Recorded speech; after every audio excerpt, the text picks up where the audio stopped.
প্রিয় শিক্ষার্থীরা, সবাইকে স্বাগতম আজকের ক্লাসে। আশা করি সবাই ভালো আছো, সুস্থ আছো।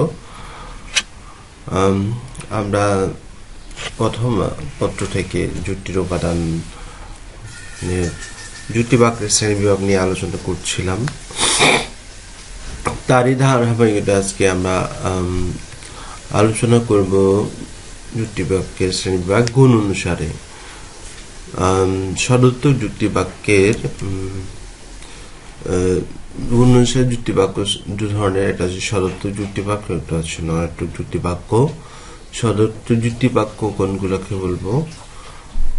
যেগুলা ক্ষেত্রে যেখানে বিধেয়পদ উদ্দেশ্য সম্পর্কে কিছু স্বীকার করে, সেটা হচ্ছে সদর্থক যুক্তি বাক্য। সহজ ভাষায় বলতে যদি বলি তাহলে হচ্ছে যখন উদ্দেশ্যপদ বিধেয়পদ উদ্দেশ্য সম্পর্কে কিছু স্বীকার করে নেই, তখন সেটাকে বলা হয় সদর্থক যুক্তি বাক্য। সেটাকে বলা হয় সদর্থক যুক্তি বাক্য। যেমন কিছু ফুল হয় সাদা, যেমন কিছু ফুল হয় সাদা। এখানে সাদা বিধেয়পদটা ফুলটাকে কি করে নিয়েছে? স্বীকার করে নিয়েছে। এরপর হচ্ছে নয়ার্থক যুক্তি বাক্য, যেখানে বিধেয়পদ উদ্দেশ্য সম্পর্কে কিছু অস্বীকার করে নেবে। যেমন কিছু ফুল নয় সাদা। সাদা, এখানে সাদা হচ্ছে সাদা বিধেয়পদটা কি করা হয়েছে? সাদা বিধেয়পদটা উদ্দেশ্যপদ সম্পর্কে কিছু অস্বীকার করা হয়েছে। সহজ ভাষায় যদি বলি, সদর্থক যুক্তি বাক্যের ক্ষেত্রে আমরা কোন ধরনের নয়ার্থক শব্দ পাবো না, কিন্তু নয়ার্থক যুক্তি অর্থাৎ না বোধক কোন ধরনের শব্দ পাবো না। কিন্তু নয়ার্থক যুক্তি বাক্যের ক্ষেত্রে নয়, এই ধরনের সংযোজন থাকবে। নয়ার্থক অর্থাৎ নেগেটিভ, এই জিনিসটা মাথায় রাখলেই হয়। পরিমাণ অনুসারে যুক্তি বাক্য আমরা দু ধরনের যুক্তি বাক্য পেয়ে থাকি। একটা হচ্ছে সার্বিক যুক্তি বাক্য, আর একটা হচ্ছে বিশেষ যুক্তি বাক্য। এটা হচ্ছে সার্বিক যুক্তি বাক্য, আর এটা হচ্ছে বিশেষ যুক্তি বাক্য। সার্বিক যুক্তি বাক্যের ক্ষেত্রে সম্পূর্ণ বাক্যার্থ প্রকাশ করা হবে, অর্থাৎ সম্পূর্ণ বাক্যার্থ আমরা পাবো। যেমন এখানে হচ্ছে কি, সকল ফুল, সকল ফুলকে বোঝাচ্ছে সম্পূর্ণ বাক্যার্থ। আর বিশেষ যুক্তি বাক্যের ক্ষেত্রে যখন আমরা বিশেষ যুক্তি বাক্য বুঝবো, সেক্ষেত্রে কিন্তু আংশিক বাক্যার্থ স্বীকার বা অস্বীকার করা হবে। যেমন এখানে কিছু ফুলকে বোঝাচ্ছে, তাহলে বাক্যার্থ হচ্ছে পরিমাণ। তাহলে ফুলের ক্ষেত্রে এখানে সকল ফুলকে যখন বোঝাচ্ছে, তখন আমরা এটা হচ্ছে সার্বিক যুক্তি বাক্য। আর যখন কিছু ফুলকে বোঝাচ্ছে, সেটা হচ্ছে বিশেষ আংশিক বাক্যার্থ। যখনই আংশিক বাক্যার্থ প্রকাশ পাবে, সেক্ষেত্রে সেটা হচ্ছে বিশেষ যুক্তি বাক্য। এরপরে হচ্ছে প্রথম এবং দ্বিতীয় যে দুইটা আলোচনা করেছি, গুণ এবং পরিমাণ অনুসারে যুক্তি বাক্যকে আমরা যৌথ নীতির উপর ভিত্তি করে চার ধরনের যুক্তি বাক্য পেয়ে থাকি। একটা হচ্ছে সার্বিক সদর্থক যুক্তি বাক্য, সার্বিক নয়ার্থক যুক্তি বাক্য, বিশেষ সদর্থক যুক্তি বাক্য, বিশেষ নয়ার্থক যুক্তি বাক্য। এই যুক্তি বাক্যগুলোকে আবার বলা হয়, একটাকে বলা হয় যুক্তি বাক্য, আরটাকে বলা হয়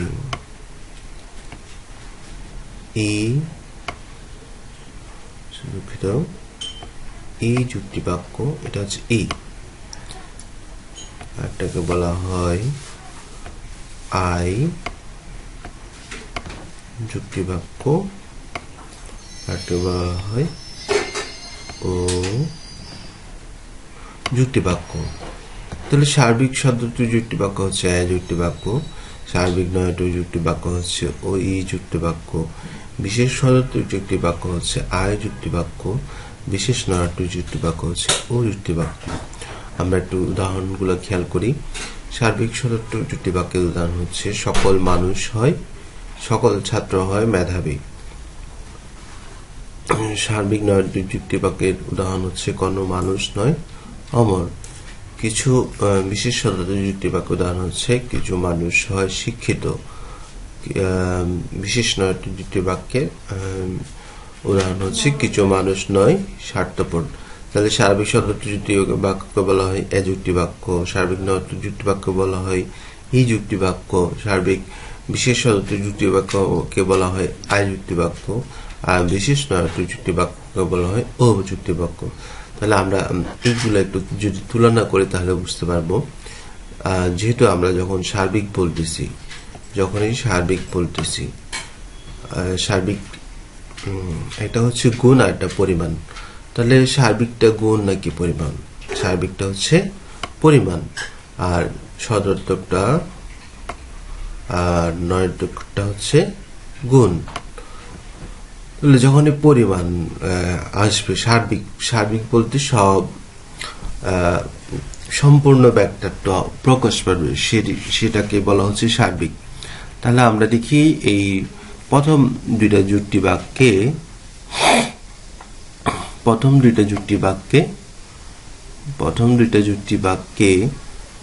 সার্বিক অর্থাৎ সম্পূর্ণ ব্যাপারটা প্রকাশ পেয়েছে কিনা সেটা একটু খেয়াল করি। তাহলে এই যে সকল ছাত্রকে বোঝাচ্ছে, তাহলে এটা সম্পূর্ণ ব্যাপারটা প্রকাশ পেয়েছে। তাহলে যুক্তি বাক্যে হচ্ছে সার্বিক শব্দটি যুক্তি বাক্য। একইভাবে যদি আমরা নিচে যদি কোনো মানুষ নয়, কোনো মানুষ মানে একটা মানুষ হয়ে বাদ যাবে না এখানে, তাহলে এক্ষেত্রেও সম্পূর্ণ ব্যাপারটা প্রকাশ পেয়েছে। এরপরে সদর্থক হচ্ছে পজিটিভ, অর্থাৎ সেখানে কোনো ধরনের না বলে শব্দ থাকবে না। এখানে আমরা পাচ্ছি হয়, কিন্তু নয়ার্থক যখন বলবো তখন না বোধক আমরা শব্দ পাবো, যেমন হচ্ছে এখানে আমরা পেয়েছি নয়, তাহলে এটা হচ্ছে নয়ার্থক। তাহলে আমরা সার্বিক সদর্থক এবং সার্বিক নয়ার্থক যুক্তি বাক্যটা বুঝেছি। একইভাবে বিশেষ হচ্ছে যখন সামান্য অর্থাৎ সম্পূর্ণ ব্যাকটাট্য প্রকাশ না করে আংশিক ব্যাকটাট্য প্রকাশ করবে, কিছু মানুষকে বোঝাচ্ছে এখানে। এরপরে কিছু মানুষকে বোঝাচ্ছে। আর সদর্থ নয়ার্থক আগের মতোই, সদর্থ যুক্তি বাক্যের ক্ষেত্রে আমরা পজিটিভ ওয়ার্ড পাবো, আর নয়ার্থক যুক্তি বাক্যের ক্ষেত্রে আমরা নেগেটিভ সংযোজক পাবো, যেমন নয় অস্বীকার করা হচ্ছে, আর এখানে স্বীকার করা হচ্ছে। তাহলে আমরা প্রথমে গুণ অনুসারে আলোচনা করেছি। গুণ অনুসারে হচ্ছে দু ধরনের, এটা হচ্ছে সদর্থ যুক্তি বাক্য, একটা নয়ার্থ যুক্তি বাক্য। এরপরে পরিমাণ অনুসারে একটা হচ্ছে সার্বিক, একটা হচ্ছে বিশেষ। এরপর দুইটাকে আমরা যখন যৌথ নীতি অনুসারে গুণ পরিমাণের 4 ধরনের পেয়েছি। একটা হচ্ছে সার্বিক সদর্থ যুক্তি বাক্য, এরপর সার্বিক নয়ার্থ যুক্তি বাক্য, এরপর হচ্ছে বিশেষ সদর্থ যুক্তি বাক্য, এরপর বিশেষ নয়ার্থ যুক্তি বাক্য। সার্বিক সদর্থক যুক্তি বাক্য এ, সার্বিক নয়ার্থ যুক্তি বাক্য ই, বিশেষ সদর্থ যুক্তি বাক্য আই এবং বিশেষ নয়ার্থ যুক্তি বাক্য ও। এ, ই, আই, ও।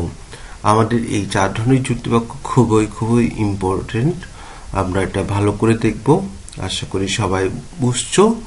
সবাই কোনো প্রশ্ন যদি থাকে প্রশ্ন করে জানাবা, পরবর্তীতে আমরা এর পরের অংশগুলো আলোচনা করব। সবাই ভালো থাকবে, সুস্থ থাকো, ঘরে থাকো। সবাইকে অসংখ্য ধন্যবাদ।